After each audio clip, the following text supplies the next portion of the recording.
Oke, Assalamualaikum warahmatullahi wabarakatuh. Perkenalkan, saya Irsyad Hoiri dengan 3 NIM digit terakhir saya 009.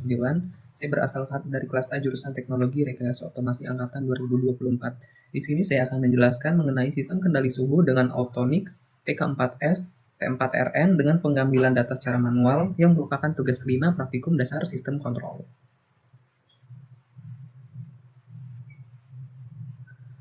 Oke, yang pertama ada tujuan praktikum.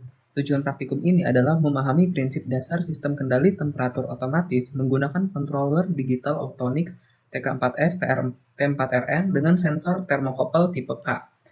Lalu menganalisis karakteristik respon sistem pada mode open loop dan closed loop, termasuk pengaruh umpan balik terhadap kestabilan suhu. Mempelajari cara pengoperasian controller Autonix TK4S T4RN meliputi pengaturan set point atau SP, tampilan PV atau proses variabel, serta proses penggantian parameter kontrol.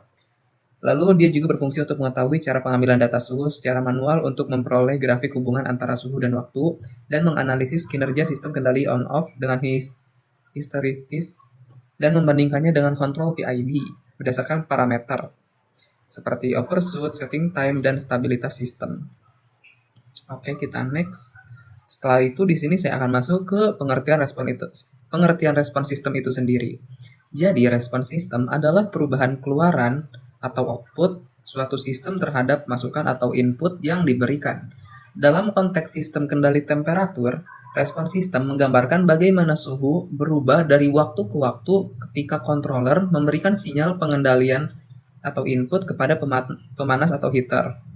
Nah, respon sistem ini menunjukkan karakteristik dinamika sistem, seperti seberapa cepat sistem mencapai nilai yang diinginkan atau kecepatan respon, seberapa besar penyimpangan awal atau overshoot, lalu seberapa stabil sistem setelah mencapai kondisi tune-up atau setting time. Dengan menganalisis respon sistem, kita dapat menilai kinerja pengendalian apakah sistem tersebut cepat, stabil, dan akurat terhadap perubahan set point atau gangguan. Di sini saya udah ada contohnya dari grafik si respon sistemnya. Nah, di sini tuh ada reset time, ada delay time, ada overshoot, ada setting time, ada steady state error. Ini bisa kita lihat dari grafiknya yang di sini, hasil keluarannya. Yang dimana TR atau reset time sendiri adalah waktu untuk naik dari 0 sampai 90% nilai akhir. Terus delay time atau TD itu waktu sejak input diberikan hingga output mulai berubah. Lalu overshoot atau MP merupakan presentase puncak melebihi nilai akhir. Lalu setting time atau TS, waktu untuk mencapai dan tetap di kurang lebih 5% dari nilai akhir. Lalu steady state error atau ES merupakan selisih antara keluaran stabil dan set point. Nah, di sini ada beberapa jenis-jenis dari respon sistem itu sendiri. Yang pertama ada tipe respon transient atau bahasa Inggrisnya transient response, yaitu adalah bagian dari respon sistem sebelum mencapai kondisi stabil. Pada bagian ini terjadi perubahan cepat akibat masukan atau gangguan yang baru. Contohnya, saat pemanas pertama kali dinyalakan, suhu naik cepat dari suhu ruang menuju set point. Lalu ciri-ciri yang diamati, time itu atau TR, waktu yang dibutuhkan untuk naik dari 0% ke 90% nilai akhir. Lalu overshoot atau MP, nilai puncak melebihi set point sebelum stabil. Lalu delay time atau TD, waktu mulai terjadi perubahan dari keadaan awal. Lalu yang kedua ada respon tune-up atau steady state response. Adalah kondisi sistem setelah mencapai kestabilan, di mana output mendekati nilai konstan dan deviasi terhadap set point yang kecil. Pada sistem kendali suhu, respon tune-up terlihat pada saat suhu telah stabil di sekitar nilai SP atau set value. Lalu, kinerja steady state ditentukan oleh steady state error atau ES, yaitu selisih antara PV atau proses value dan SP atau set value. Nah, di sini ada respon sistem yang open loop. Open loop itu yang seperti ini. Jadi pada sistem open loop atau loop terbuka itu, sinyal pengendalian tidak bergantung pada hasil pengeluaran. Artinya, nggak ada umpan balik yang mengoreksi kesalahan. Jadi, yang hasil output di sini tuh cuma sebagai respon untuk dipantau aja. Dia nggak memberikan feedback kepada sinyal masukan gitu. Jadi dia nggak ada koreksi kesalahan. Nah, ciri-cirinya itu tidak dapat menyesuaikan diri jika terjadi perubahan suhu lingkungan. Respon sistem murni tergantung pada besar input awal. Jadi kalau misalkan input awalnya 5, dia akan tetap 5 karena tidak ada pengoreksian gitu. Jika daya pemanas konstan, suhu akan naik terus sampai mencapai batas fisik, bukan berhenti di set point tertentu. Contoh pada kontrol suhu, pemanas listrik tanpa sensor suhu, ketika dinyalakan suhu naik terus meskipun sudah melewati target, karena tidak ada sensor untuk mematikan pemanasnya. Yang kedua, ada grafik respon open loop, yaitu kurva naik terus monoton meningkat. Jadi dia nanti grafik itu akan naik ke atas terus, dia akan ada turunnya. Tanpa stabil di titik set point, lalu tidak ada bagian yang menunjukkan stabilisasi otomatis. Nah, di sini ada beberapa kelebihan di mana desainnya sederhana, mudah dibuat, murah, tanpa sensor atau rangkaian kontrol kompleks, cepat di awal atau transiennya cepat, tetapi akurasinya kurang akurat. Cocok untuk sistem sederhana seperti pemanas manual. Kekurangannya tidak memiliki pengendalian otomatis, tidak efisien karena energi terbuang, tidak dapat stabil di nilai target, error besar, sulit menjaga suhu konstan, tidak cocok untuk sistem presisi seperti inkubator atau oven otomatis.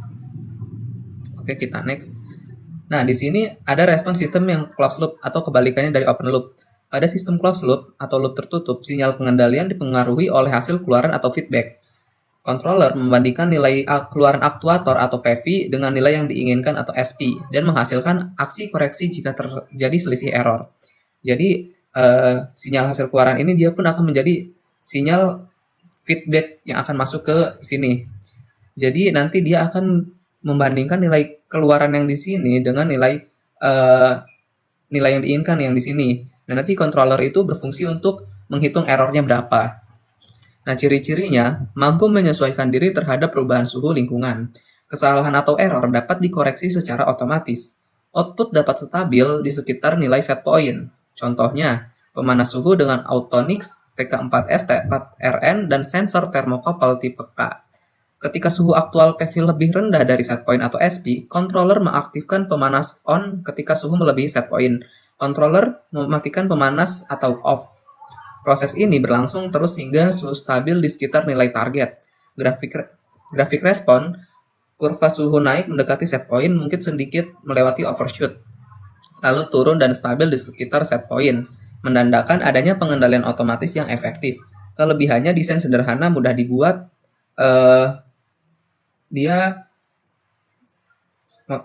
untuk kelebihannya dia jadi bisa buat pengkoreksi, dia nanti dia punya pengendalian otomatis gitu. Nah, di sini saya akan menjelaskan cara operasional dari Autonix TK4S T4RN itu sendiri dan langkah pengoperasian dasarnya. Autonix TK4S T4RN adalah temperatur kontrol digital yang digunakan untuk mengatur suhu secara otomatis berdasarkan input dari sensor thermocouple tipe K. Controller ini dapat bekerja dalam mode on-off maupun PID atau proportional integral derivatif untuk menjaga suhu sesuai nilai set point atau SP. Langkah pengoperasian dasarnya, sambungkan sensor dan beban. Terminal input dihubungkan ke thermocouple tipe K. Dihubungkan dengan thermocouple tipe K, merah plus biru min. Terminal output dihubungkan ke beban pemanas atau lampu pijar melalui relay. Lalu yang kedua, nyalakan alat. Yang ketiga, display PV menampilkan suhu aktual dan SP menampilkan suhu target. Yang keempat, mengubah nilai set point atau SP, tekan tombol set 1 kali, gunakan tombol tanda panah ke atas atau tanda panah ke bawah untuk mengubah nilai suhu target, tekan set lagi untuk menyimpan. Yang kelima, mode kontrol. Tekan mode beberapa kali untuk memilih mode on-off atau PID. Pada mode PID dapat dilakukan auto tuning agar kontrol lebih halus. Amati indikator out. LED out menyala berarti relay aktif atau heater on. LED mati berarti heater off. Oke. Nah, di sini bagaimana sih langkah pengambilan datanya secara manual? Yang pertama, siapkan rangkaian, lalu hubungkan thermocouple ke input controller dan lampu pijar ke output relay. Autonix TK4S T4RN sesuai polaritas dan diagram wiring. Yang ketiga, nyalakan sistem. Yang keempat, pastikan display PV atau process value dan SP atau set value muncul di layar. Yang kelima, tentukan set point atau SP. Misalnya, atur SP sama dengan 50 derajat dengan menekan tombol set dan ubah nilainya menggunakan yang garis miring ini. Terus yang ketujuh, mulai pencatatan data. Saat sistem dijalankan, catat suhu aktual atau PV setiap selang waktu tertentu, misalnya setiap 10-20 detik. Lanjutkan pencatatan sampai suhu stabil di sekitar SP. Ulangi prosedur ini untuk mode on-off dan mode PID. Yang kedelapan, catat juga status pemanas atau on-off yang ditunjukkan oleh indikator LED out. Yang kesembilan, masukkan hasil pengamatan ke dalam tabel data atau Excel untuk nanti dianalisis di grafiknya. Nah, di sini saya akan menjelaskan control on-off hysteresis. Control on-off adalah sistem kendali dua posisi di mana aktuator hanya memiliki dua keadaan, yaitu on aktif atau off mati. Sistem ini menggunakan konsep hysteresis, yaitu perbedaan jarak antara titik suhu on dan titik suhu off, yang berfungsi untuk mencegah switching terlalu cepat di sekitar set point. Ketentuannya, jika suhu lebih rendah dari batas bawah hysteresis, maka heater on atau pemanas menyala. Jika suhu lebih tinggi dari batas atas hysteresis, maka heater off atau pemanas mati. Saat suhu berada di antara dua batas tersebut, sistem menunggu hingga salah satu kondisi tercapai. Lebar hysteresis biasanya diatur dalam beberapa derajat Celcius. Semakin sempit lebar hysteresis, semakin dekat suhu terhadap set point, namun menyebabkan ininya lebih sering bekerja atau chatter. Sebaliknya, hysteresis lebih lebar menghasilkan sistem yang lebih stabil, namun suhu bisa sedikit berfluktuasi dari nilai set point-nya. Nah, ini ada gambar grafiknya. Oke, next saya akan menjelaskan ulang untuk kontrol PID, yang dimana dia adalah proportional integral derivative yang merupakan metode kendali yang menyesuaikan output berdasarkan besarnya error atau P, lalu akumulasi error, dan laju perubahan error. Pada Autonix TK4ST4RN, kontrol PID dilakukan dalam bentuk time proportional control, di mana rasio waktu on dan off atau duty cycle berubah proporsional terhadap nilai error. Ketentuannya, jika suhu jauh di bawah set point, heater on lebih lama dari duty cycle-nya besar. Jika suhu mendekati set point singkat, duty cycle-nya kecil, heater on. Jika suhu di atas set point, heater off. Dengan siklus yang cukup cepat, perilaku sistem mendekat kontrol continue, menghasilkan perubahan suhu yang halus dan stabil. Oke, kita langsung masuk ke video percobaannya.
Setelah selesai melakukan pengamatan dan pengujian, saya sudah mendapatkan data dari hasil percobaan yang sudah saya lakukan. Nah, ini. Nah, di sini saya akan membandingkan untuk yang saya akan mengambil beberapa dua contoh yang dari PID dan juga yang dari on off atau HSYS. Ini bisa dilihat untuk yang PID nih. Ini yang grafik keluaran yang PID dan saya coba akan yang HSYS. Sebentar. Nih. Yang 50 HSYS 2. Oke. Bisa kita lihat grafiknya. Yang ini coba kita bandingkan dengan grafik yang ini. Berdasarkan hasil pengamatan pada kedua grafik yang dari percobaan yang telah kita lakukan, terlihat perbedaan karakteristik respon antara sistem kendali suhu dengan metode PID dan juga metode on-off atau yang HSYS. Pada grafik PID, suhu awal sebesar 30 derajat nih, meningkat secara cepat dan mencapai sekitar 50 derajat sampai 60 derajat Celcius dalam waktu yang relatif singkat. Kemudian stabil nih, dia kan bisa dilihat nih di sini grafiknya lebih stabil ya dia, tanpa mengalami fluktuasi yang berarti. Nah, hal ini menunjukkan bahwa pengendalian PID ini mampu memberikan respon yang cepat dan presisi karena sistem terus-menerus mengkoreksi error untuk mencapai suhu set point dengan lebih halus dia tuh. Sebaliknya, pada grafik yang sistem on-off ini, kenaikan suhu berlangsung lebih lambat. Dan setelah mencapai suhu sekitar 50 derajat Celcius, dia suhu tampak berosilasi atau naik turun di sekitar nilai set point. Kondisi ini terjadi karena sistem hanya bekerja dalam dua keadaan, yaitu menyala saat suhu di bawah set point dan mati saat suhu melebihi set point, sehingga menghasilkan respon yang kurang stabil. Dengan demikian, dapat disimpulkan bahwa sistem pengendali PID memberikan hasil pengaturan suhu yang lebih stabil, responsif, dan akurat dibanding sistem yang on-off ini, yang cenderung mengalami osilasi di sekitar titik stelnya. Oke, sekian. Terima kasih. Wassalamualaikum warahmatullahi wabarakatuh. Oh iya, jadi PID ini dia tuh lebih bisa digunakan dan diandalkan pada sistem-sistem yang memerlukan respon yang halus dan juga presisi gitu. Bisa digunakan untuk yang inkubator atau untuk